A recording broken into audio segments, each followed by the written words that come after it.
It surprises me in the sense that the extent of Israeli influence over the United States is extraordinary. It's as if the United States does not have its own intelligence agencies. It's as if the United States does not have anyone to assess the situation in the region, uh, depending on the Israeli regime for this sort of information, and then not having. I mean, first of all, if Turkey is so dangerous, then why did he fly there in the first place? Why did they allow him to travel there? And of course it isn't. I've been to Turkey many times. Uh, Very safe place. The government's in charge. There's no doubt that such a plot would not be would not be possible, especially at a time when NATO leaders are there. Trump is there. You would have an amount of security in Turkey that would be probably unprecedented. Chris, do you But in have any case, just let me interrupt here for a minute. Do you have the full screen about CIA low confidence? I think that's a quote from the Washington Post. The CIA told the Secret Service they had low confidence in what Mossad told the CIA. Stated differently, they didn't believe it. exactly. So why would he prioritize, or why would the White House prioritize the Israeli regime after all it's done to the United States, after this war, after the Iraq war, after all the misery that they've imposed upon the American people with their endless wars? Why would they still go and choose to obey the Israelis rather than their own intelligence agency? And then the way in which they separated him from the journalists and others, it's cowardly. And it's not just, and regardless of Trump being a coward, but all those people who pushed him to do it, it's as if they want to destroy his reputation. All the memes that we've been seeing over the last 24, 48 hours are humiliating for him. So the people around him, do they really want him to, do they want to destroy his reputation? Because it looks like that from here. But in any case, I think it's quite clear that the Iranians are not going to invest in assassinations or anything like that. The Americans know that. The Iranians, of course, believe that Trump should be put on trial, and so should all those people who pressed the button to kill all those children in Minab and those teenage girls playing volleyball in another city, and in hospitals and schools and the apartment blocks and the factories and the pharmaceutical factories that were bombed. These people should all be put on trial, and they should face capital punishment. But Iran is not going to send anyone to Turkey. Does Iran have unlike the United States, well, actually, the United States does have a policy against assassination. Trump obviously violated. The Israelis have no policy against assassination. It's an ordinary governmental tool for them. What is the policy of the Iranian government on assassinating a foreign head of state? I don't think anyone has even discussed it until now. I don't think it's ever been discussed in the corridors of power. It's the Israeli regime and the United States that live outside international law. The United States sees itself as above international law. It's an exceptionalist state. Then the Israelis, of course, see themselves as a chosen people and thus above everyone else. So for them, it's all okay. And then when they do carry out assassinations, it's never condemned. It's never when General Soleimani was murdered by Trump, and Netanyahu pushed him into doing that too, and he pulled out at the last second. But when he assassinated him, no one in the United States was outraged, or very few people. Or when he launched the war against Iran and assassinated Ayatollah Khamenei, it wasn't a big thing in the United States. There was no outrage about this. Everyone was confirming that Iran is evil and the leaders are evil and the guards are evil and everyone is evil, but maybe he should have done it or maybe he should not have done it. That was the debate.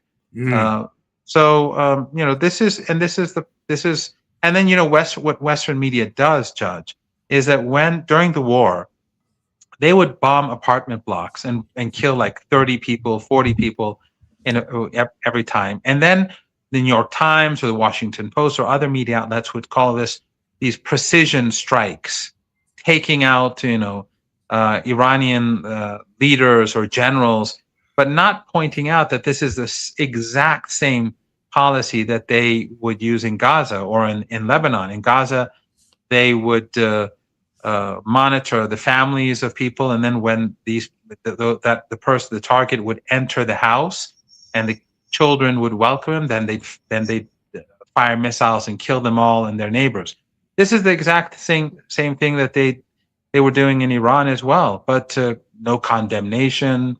Sometimes I was on a debate last night on Al Mayadeen television, an Arabic news channel, and an American was outraged that Iran is violating international law and it's trying to control the Strait of Hormuz and it wants to take fees. And I was just, the whole time I was saying, you do know that the United States has waged a war against the country. It's killed the leader. It's killed thousands of people. And you're talking about, you're outraged because he was an American academic. You're outraged because Iran is, from your perspective, violating international law while the country is under siege. It's, this is just how the mentality of these elites work.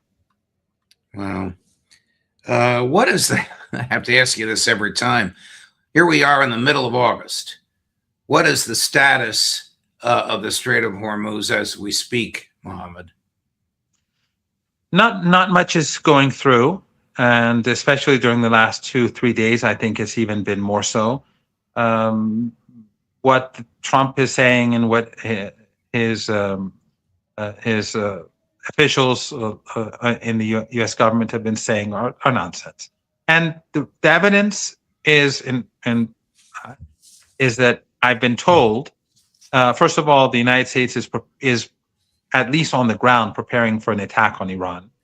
The U.S. has moved its assets into position and has brought in more equipment and planes to carry out a large offensive.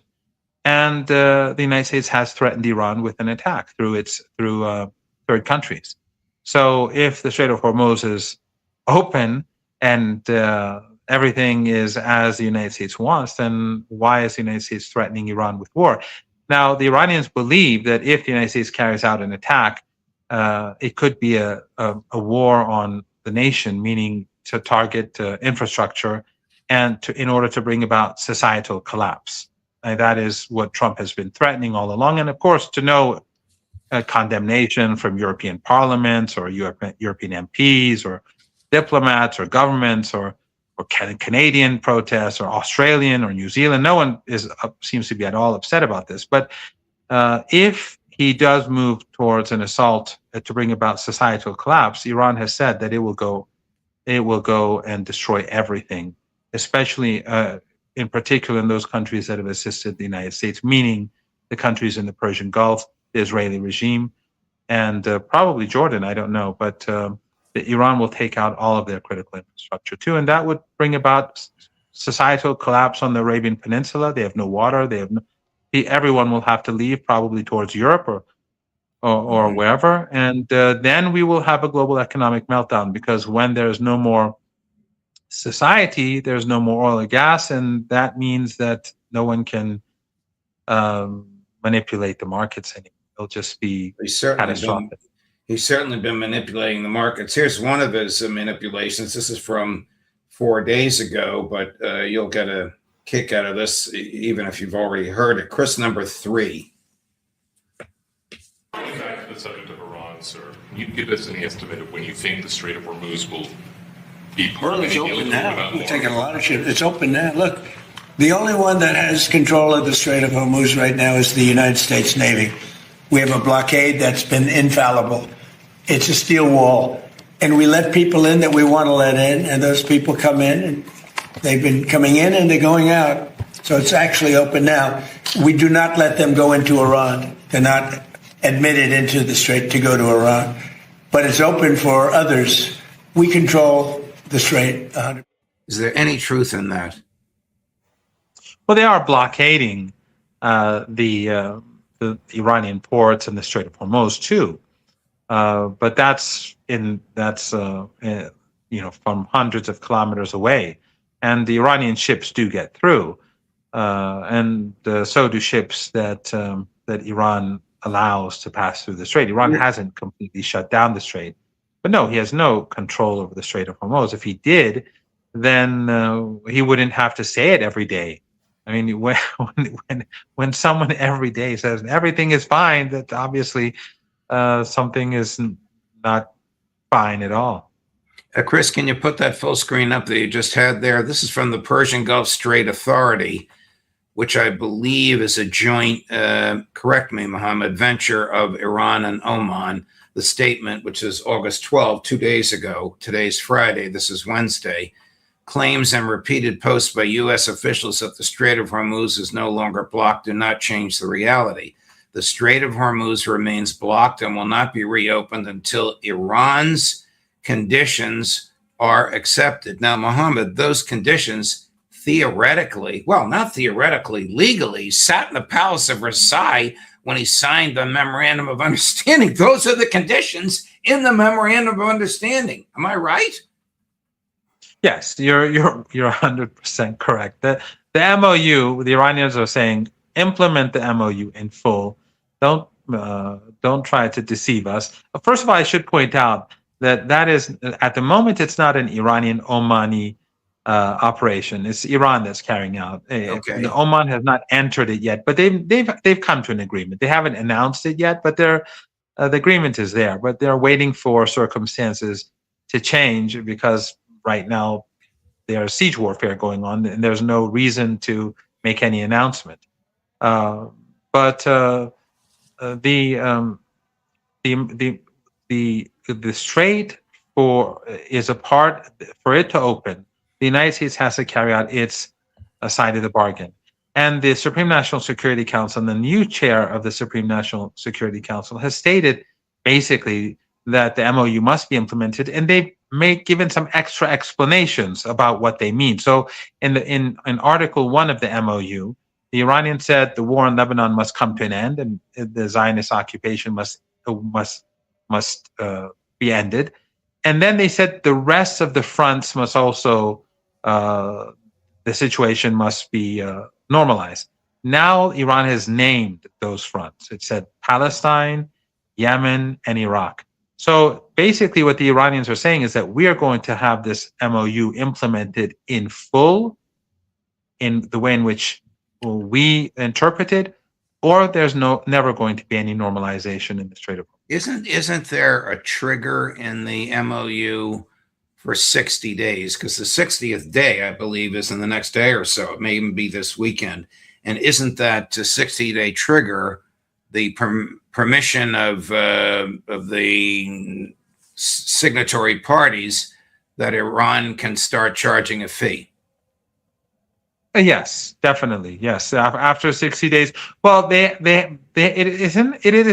isn't said specifically, but in Article 5, it implies that, because it says that Iran and Oman will discuss how to manage the strait in future. But Iran said that after 60 days, they're going to take fees. Now, whether Iran does that at this stage or not, I don't know, because for the most part, it is closed. It's not completely closed. The Iranians do let a handful of ships go out that belong to countries friendly to Iran, but not Saudi Arabia and the Emirates and the others which are hosting U.S. forces, which, as I said, U.S. forces are prepared for an assault. Now, whether they carry out that assault or not, we don't know. But in any case, Iran is not going to be looking upon favorably at their trade and business. But yes, hypothetically speaking, the Iranians could start receiving fees in the coming days. So talk to me about the new military advisors, either appointed by the new Ayatollah or the Council of Experts or some security council. I'm not sure who does the appointing, but the Western press is reporting, and tell me if this is correct or not, that the new folks are more serious military and more ideologically devoted to the sovereignty of Iran than their predecessors. I don't think any of the commanders are different from previous commanders, and most of these people were in power. Their names were just not declared. The fact that their names were declared shows that Iran is much more confident now about protecting its leaders than before. After their predecessors were martyred and assassinated, these new people were appointed, but their names weren't put out in public, so that the U.S. or Netanyahu wouldn't be able to easily search for them. Now, this shows a greater confidence today than what existed before. The fact that Ayatollah Khamenei, the new leader, which Ayatollah Sayyid Mujtaba Khamenei, met President Pezeshkian for 7 or 8 hours, a 7 or 8 hour meeting, again shows that things are normalizing, and that let's say the dangers that existed in the previous months are no longer as great today as they were before. But what has changed and is the chair of the Supreme National Security Council. And he, I think, is going to be significantly more assertive than the previous chair. Is that General Razai? Yes, that's General Mohsen Rezai, Major General Mohsen Rezai. He was the commander of the guards throughout the war where Saddam Hussein invaded Iran, and he led the guards for I think 16 years. And he's had senior positions in government during these years. He was also he has a PhD in economics, I think, and he was the economic deputy of former President Raisi. So, but also, not only is he more assertive as his speeches and his interviews and his written statements clearly show than the previous chair, but he's also a much more powerful figure. He's a known entity. He was basically during the war maybe the third or fourth most important person in the country, because he was leading the war effort alongside the regular army. So he has a lot of authority. His words carry more weight than the previous chair. And as I said, he's more assertive. So I think that sends a very strong message to the Americans, to Netanyahu, and to those countries in the region that are assisting the United States.